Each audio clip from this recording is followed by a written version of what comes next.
अंतिम चरण के चुनाव से पहले अपनी पूरी ताकत हर पक्ष झोंक रहा है, लेकिन 7वें चरण से ठीक पहले 400 पार के नारे के कितने करीब भारतीय जनता पार्टी? इस समय उत्तर प्रदेश के मुख्यमंत्री योगी आदित्यनाथ हमारे साथ हैं, सबसे अधिक लोकप्रिय इस हिसाब से कि हर एक कैंडिडेट चाह रहा है कि योगी जी वहां पर जाएं, प्रचार करें।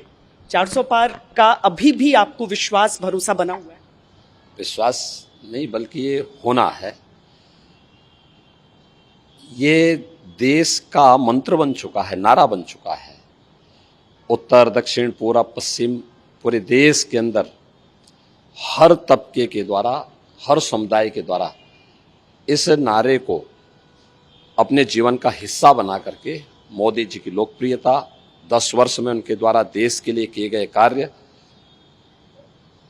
इन सबको ध्यान में रख करके विरासत भी, विकास भी, सुरक्षा भी, सम्मान भी, स्थानीय स्तर पर विकास भी और गरीब कल्याण भी, इन सबको ध्यान में रखते हुए जनता जनार्दन इस नारे को हकीकत में बदल रही है।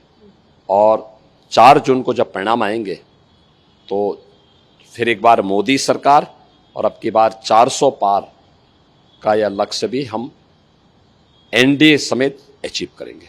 पर पूरा विपक्ष आपके नाम पर वोटरों के बीच ये कह रहा है कि अगर 400 पार हो गए, बीजेपी फिर आ गई, तो योगी जी को अब उत्तर प्रदेश का मुख्यमंत्री ही नहीं रखा जाएगा। देखिए, विपक्ष के पास जब कोई मुद्दा नहीं है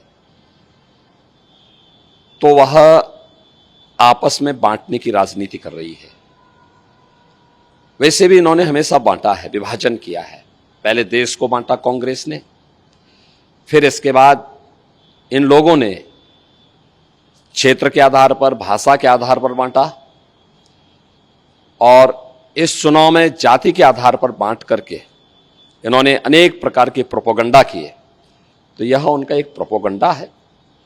वैसे भी मैं तो एक योगी हूं और मेरे लिए सत्ता नहीं बल्कि पार्टी के मूल्यों और सिद्धांतों के लिए कार्य करना, जिन मूल्यों और आदर्शों के लिए हम राजनीति और सार्वजनिक जीवन में आए हैं उनके लिए कार्य करना हमारी प्राथमिकता है। और मैंने पहले भी कहा,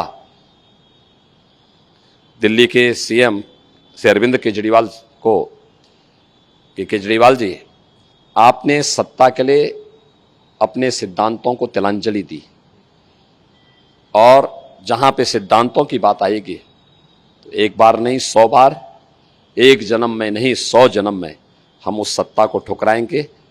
नेशन फर्स्ट की जो हमारी थ्योरी है, पार्टी का सिद्धांत है, पार्टी के उन मूल्यों और सिद्धांतों के लिए हम कार्य करेंगे और उन मूल्यों के लिए किसी भी हद तक जाकर के अपने आप को समर्पित भाव के साथ कार्य करेंगे। एक आखिरी सवाल, चूंकि आपका बहुत व्यस्त कार्यक्रम चल रहा है, यूपी की 80 सीटों में आप लोग कहते हैं 80 की 80 जीतेंगे, अखिलेश यादव कहते हैं केवल क्योटो जीतेंगे, और वो एक कटाक्ष है काशी पर। चलिए, वो तो मान रहे हैं ना कि काशी हम जीत रहे हैं। इसके बाद वो कहेंगे गोरखपुर भी इसमें आ जाएगा। फिर वो कहेंगे कि मैनपुरी, कन्नौज, आजमगढ़। तो ये सब जब बीजेपी के हिस्से में हैं और एनडीए के पार्ट हैं तो स्वाभाविक रूप से 80 सीट बीजेपी के पक्ष में। परिवार की सीट वो हार जाएंगे। ये तो हुआ है, होगा भी। कन्नौज पिछली बार हम जीते थे, इस बार फिर जीतेंगे। आजमगढ़ पिछली बार हम जीते थे, इस बार फिर जीतेंगे। मैनपुरी में इस बार पहली बार मजबूती से उसको जवाब दिया गया और मैनपुरी में बीजेपी जीतेगी। तो 80 में से 80 सीट बीजेपी जीतेगी। और मैं कहता हूं 80 बने का आधार, अब की बार 400 पार।